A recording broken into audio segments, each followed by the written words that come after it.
नमस्कार। चलिए शुरू करते हैं बिहार को जानने का ये अद्भुत सफर।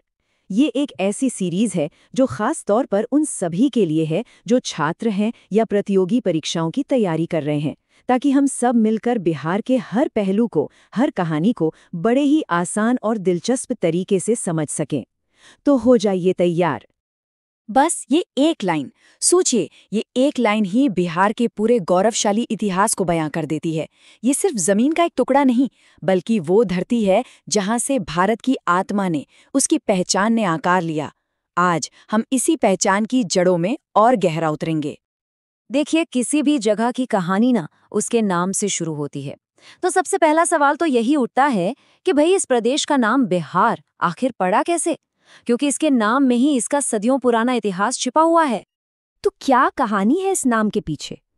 इसका जवाब हमें मिलता है प्राचीन भारत के उस दौर में जब ये क्षेत्र ध्यान और ज्ञान का एक बहुत ही बड़ा केंद्र हुआ करता था।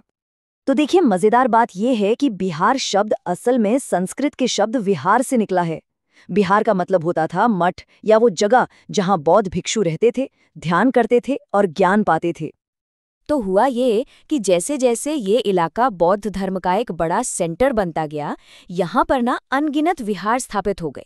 इनकी संख्या इतनी ज्यादा थी कि धीरे धीरे लोग पूरे इलाके को ही विहारों की भूमि कह के बुलाने लगे। और बस फिर क्या था, समय के साथ यही विहार शब्द बोलचाल में बदलकर बिहार हो गया। मतलब इस प्रदेश का नाम ही उसकी आध्यात्मिक विरासत की निशानी है। नाम की कहानी तो समझ आ गई, पर बिहार का इतिहास सिर्फ विहारों तक ही नहीं रुका था। अरे ये तो बस शुरुआत थी।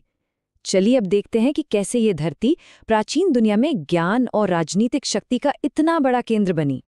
सोचिए, यहाँ दुनिया के पहले महान आवासीय विश्वविद्यालयों में से 2 थे, नालंदा और विक्रमशिला। ये सिर्फ इमारतें नहीं थीं, ये ज्ञान के वो सूरज थे जहाँ दुनिया भर से विद्वान ज्ञान की तलाश में आते थे। यहीं से तो भारत को विश्वगुरु बनने की पहचान मिली।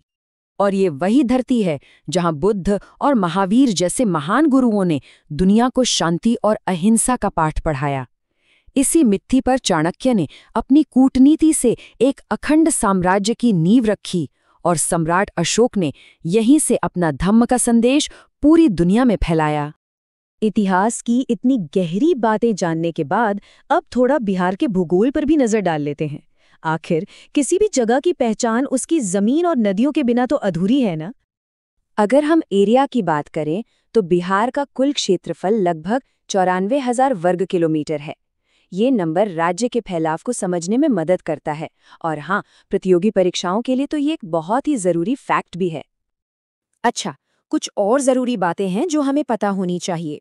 राजधानी पटना, जिसे प्राचीन काल में पाटलिपुत्र कहते थे, और ये पूरी दुनिया में मशहूर था।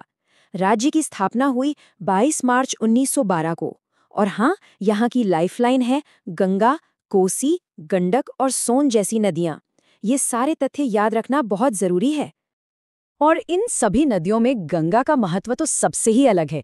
ये सिर्फ पानी का एक स्रोत नहीं, बल्कि ये बिहार की जीवन रेखा है। यही नदी बिहार को भौगोलिक तौर पर 2 हिस्सों में बांटती है, उत्तर और दक्षिण बिहार। और इसका असर वहाँ की संस्कृति और रहन सहन पर भी साफ दिखता है। तो हमने इतिहास देखा, संस्कृति की बात की, भूगोल को भी समझा। अब इन सारे धागों को एक साथ जोड़कर देखते हैं कि बिहार की वो शक्तिशाली पहचान क्या है जो आज भी जिंदा है और हमारे साथ है। तो कुल मिलाके बात ये है कि बिहार सिर्फ नक्शे पर एक राज्य नहीं है, ये ज्ञान की एक महान परंपरा, एक बेहद समृद्ध संस्कृति और जबरदस्त वीरता का जीता जागता प्रतीक है। और इसकी यही विरासत आज भी हम सबको प्रेरित करती है। और ये सब जानने के बाद एक सवाल मन में जरूर आता है कि इस शानदार अतीत और इतनी बड़ी विरासत का आज के समय में हम सबके लिए क्या मतलब है। इस पर सोचना तो बनता है। पर यह सफर अभी खत्म नहीं हुआ है। अगले विश्लेषण में हम इस कहानी को और आगे बढ़ाएंगे और जानेंगे बिहार के उन महान साम्राज्यों के बारे में जिन्होंने भारत का इतिहास ही बदल दिया, मगध से लेकर मौर्य साम्राज्य तक।